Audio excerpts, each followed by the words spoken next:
Good afternoon, everyone. We've all been asked that question once in our life, or even heard when watching a movie, reading a book, or listening to a song. Do you believe in magic? My answer is yes.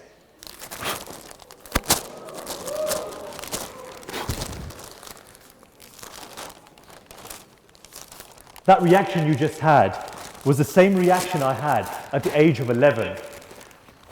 That moment of astonishment, that feeling of magic and wonder, the same feeling we all eventually lose as we move on from our childhood. Now the thing is, we enter the education segment of our life, which I'll get to in a very short moment. But there's an author and magician, Paul Harris. He's an idol of mine. He talks about the moment of astonishment so beautifully. When we're babies, toddlers, we begin to experience the world through the five senses, and we're amazed by the most simplest things, such as a ball rolling or bouncing along the floor as you throw it, or a paper aeroplane that just floats gracefully through the air when you also throw it. And one thing that still amazes me today is how a jumbo jet high in the air with all that weight, machinery, and hundreds of passengers flies country to country. That's amazing. That's magic. Now we enter the education chapter of our lives, and we learn about the world as we go to school and college and university. And all of a sudden, our belief of magic begins to fade away.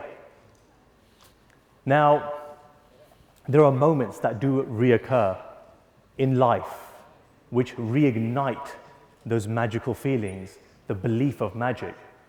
And that, for me, was when my father showed me my first card trick. I remember my dad saying to me, he goes, "Son, I've got a pack of cards. I want you to think of a playing card." So I thought of a card. He goes, "Just watch the pack." So I'm thinking of the Queen of Hearts. I still remember that. I'm watching the pack, and slowly one card starts to rise, and it was the Queen of Hearts.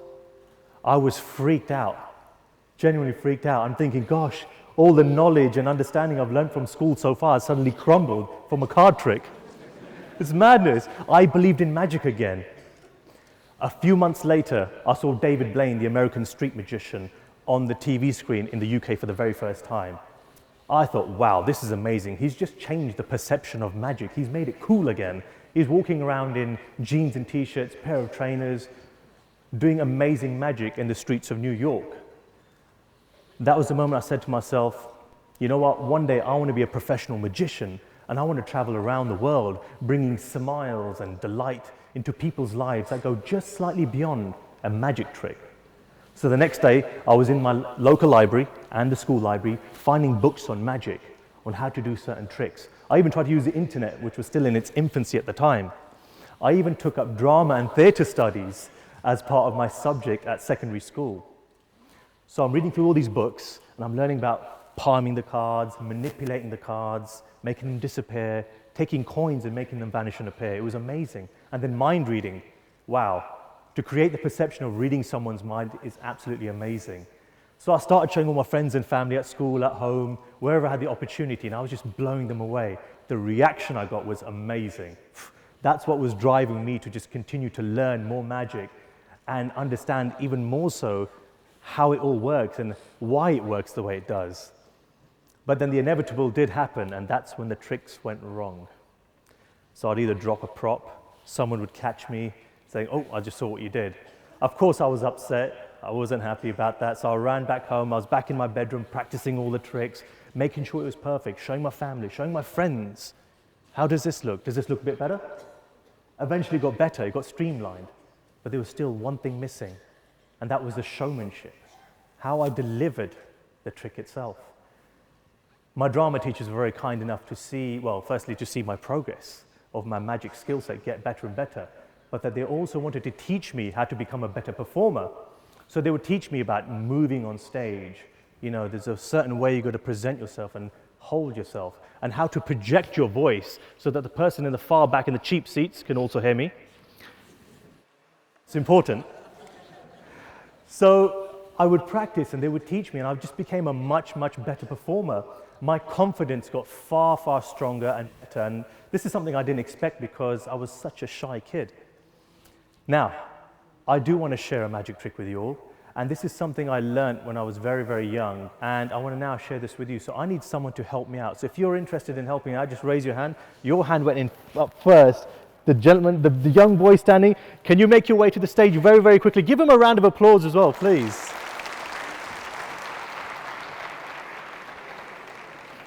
Excellent. As quick as you can, without tripping over. Excellent. Come on, join him in my office. Please give him a round of applause one more time. Thank you so much. And your name is? Salil. Salil. This is the first time we've met. You've got the best view in the house right now. So we're going to use the silk, and I'm going to slowly begin to put this into my hand like so. Remember, this is my first trick I learned as a kid. Watch carefully. Just like that, we have an egg. But the silk, there she is. This is the moment of astonishment, the moment of magic you're feeling right now, what I felt as a kid. I'm now going to teach you how to do this trick. I'm not supposed to, but I am.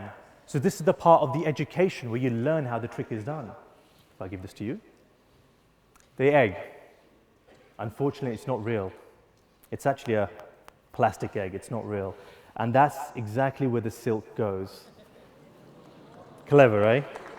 So you're now going to do this trick, and we're going to do it together. So place your left hand up for me nice and flat, and I'm going to place the egg there, curl your hand around. I'm going to turn the hole so it's facing upwards, like this, and you're going to hand, there we go, perfect. This is called palming. You're doing well so far. I'll leave the silk just here, and I need an egg as well. Oh, the egg is here, just give me a moment. There we go. So I've got my fake egg as well. So we've got our eggs palmed, we've got our silks. So if you hold the silk like this, show it to the audience. Nice. You're going to do this with me now. So we're going to slowly take the silk and put it into the hole of the egg. That's it, keep going until it's all tucked in nice and neatly. He's doing well. Beautiful. Then you're going to show, very good, he did the little hand thing as well. You don't even need me here. Take your hand, pretend to go in the pocket, reach some magical dust and sprinkle it on the egg. Click your fingers, and then show the egg and take your applause and take your bow. Amazing. The thing is, you all know how the trick is done. The belief of magic is now gone. So how do I reignite the magic for you all, and you too? Let me show you. Watch the egg. So I did a bad job there. Let me just tuck that back there. Watch carefully. Look, just like a cartoon, I can peel the hole off. So we have no more hole. That's because, ladies and gents, this is a real egg. Thank you so much. I'll take that. Please go back to your seat safely. Give him a round of applause one more time.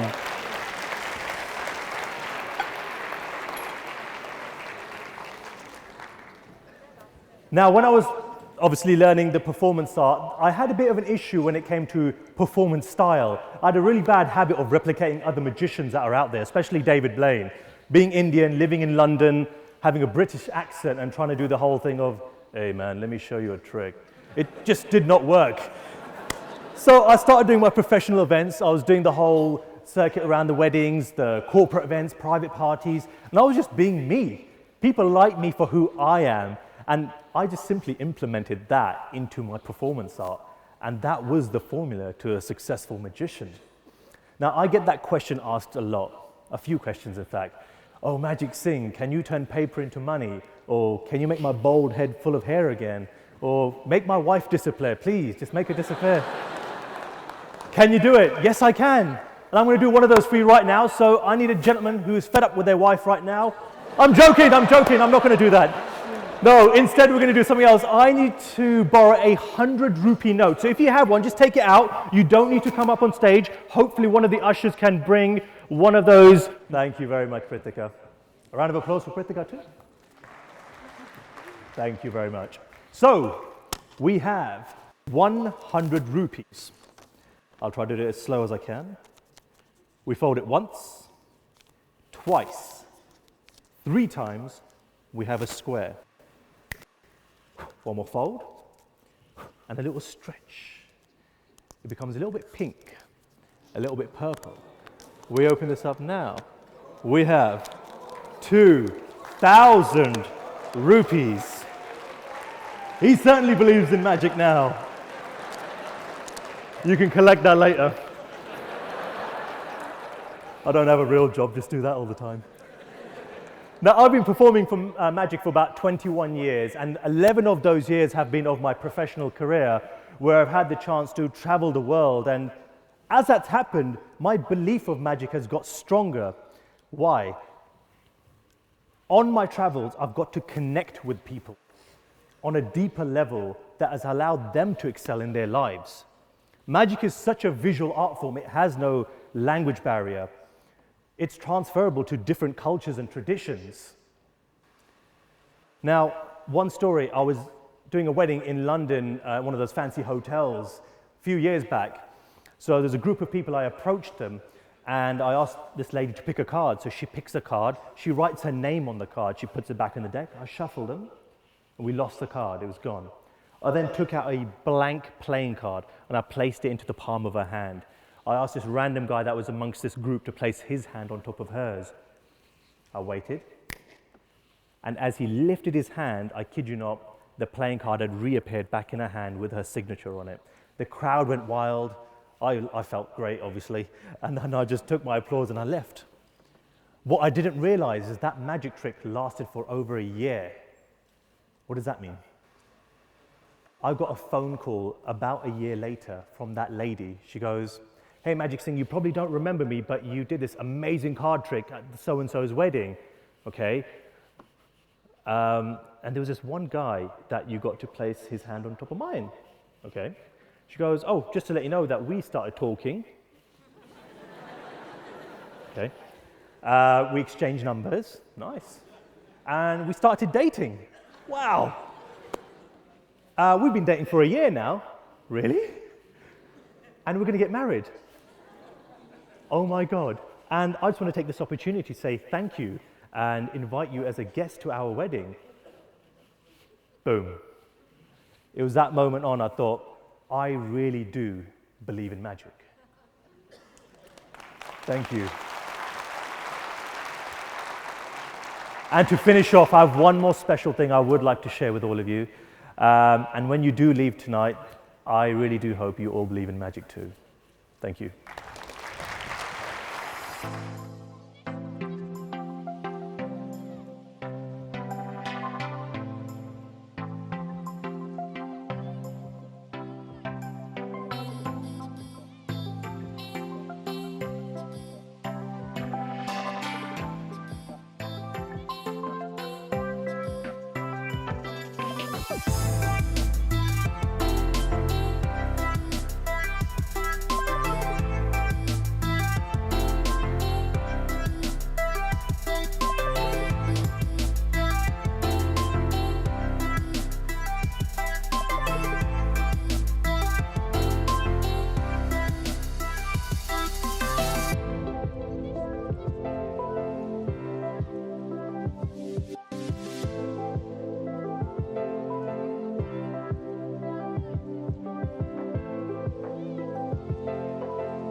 Whoa. Thank you very much, ladies and gents. I'm Magic Singh. Thank you.